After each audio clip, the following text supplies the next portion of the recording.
వేదిక మీదకి రావాల్సింది కోరుతున్నాను.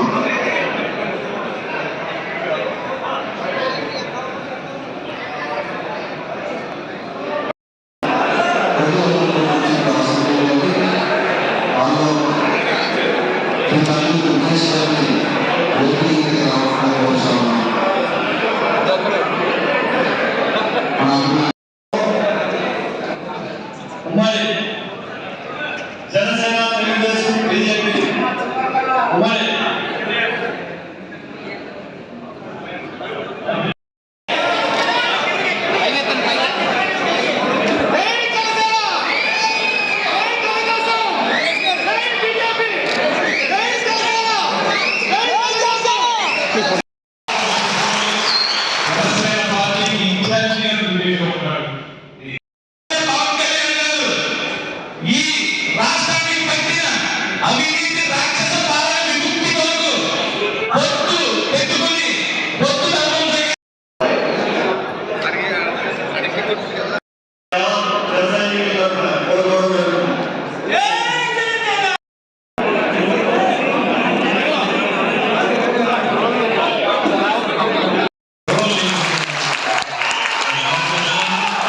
మీరందరూ కూడా దయచేసి ఈ ఆలోచన ఏదైతే మనం చేశామో దాన్ని ముందుకు తీసుకెళ్ళండి. చాలా మంది మిత్రులు కొంతమంది చెప్తా ఉన్నారు, మాకు బాధగా ఉందని. బాధ నాకు ఉంది, మీకు ఉంది, మనందరికీ ఉంది. అదేవిధంగా అక్కడ కూడా చూడండి, నిడదవోలులో కూడా వారి అక్కడ తెలుగుదేశం అభ్యర్థి శేషారావు గారికి సీట్ రాలేదని వాళ్ళకి బాధ ఉంది, వాళ్ళకి ఇబ్బంది ఉంది. కానీ వాళ్ళు కూడా ముందుకు వచ్చి మనం పనిచేస్తున్నారు. అదేవిధంగా మనం కూడా ముందుకు వచ్చి పనిచేయాలని మీకు ఇప్పుడు ఏంటంటే రెండు రకాలుగా మీరు చేయాల్సింది ఇక్కడ తెలుగుదేశం అభ్యర్థి నెగ్గిస్తూనే మరో పక్కన మీ ఖాళీ సమయాల్లో నిడదవోలులో ఉన్నటువంటి మీ బంధువుల్ని మిత్రుల్ని వాళ్ళందరికీ చెప్పి అక్కడ నెగ్గించే బాధ్యతలు కూడా తీసుకోవాల్సిన రెండు రకాల బాధ్యతలు.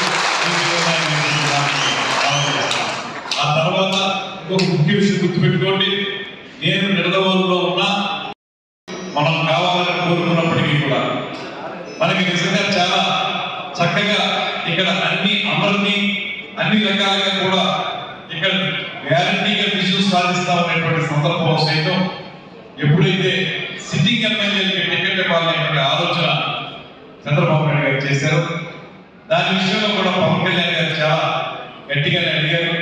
మనకి రాజకీయ వచ్చినప్పుడు కూడా ప్రకటించారు కూడా. కానీ చివరికి వాళ్ళ పాలసీని అక్కడ కూడా ఆయన మనం త్యాగం చేయాలనేటువంటి ఆలోచనతో చివరిగా సరే రాజమండ్రి రూరల్ సీట్ ని ఇచ్చేయండి తెలుగుదేశం పార్టీ ఒప్పుకున్నారు. అర్ధరాత్రి ఆ రోజు జరిగినటువంటి సంభాషణ అర్ధరాత్రి వరకు ఆయన దాని గట్టిగా పట్టుబట్టారు, కానీ చివరికి ఒప్పుకున్నారు. ఎందుకంటే ఈ గుర్తు సఫలీకృతం కావాలి. దాంతో పాటు సాధారణంగా ఎవరికైనా ఎక్కడైనా టికెట్ ఇవ్వకపోతే పిలిచి టికెట్ ఇవ్వలేకపోతామని చెప్తున్నారు. అంతవరకు పరిమితం తప్పితే దుర్గేష్ లాంటి వాడికి టికెట్ ఇవ్వలేకపోతే అది జనసేన పార్టీకి ఇబ్బందికరమైనటువంటి మాట, లేకపోతే జనసేన పార్టీ ఇష్టపడదు ఆ విషయాన్ని అనేటువంటి మాట ఆయన మనసులో ఉంటే ఇక్కడ ఇవ్వలేకపోయినా వేరే చోట ఇద్దామనేటువంటి ఆలోచన చేసి నన్ను నిడదవోలు పంపడానికి ఆయన నన్ను పిలిచి మాట్లాడే సందర్భం గుర్తు చేస్తాను. అంటే ఇక్కడ ఏంటంటే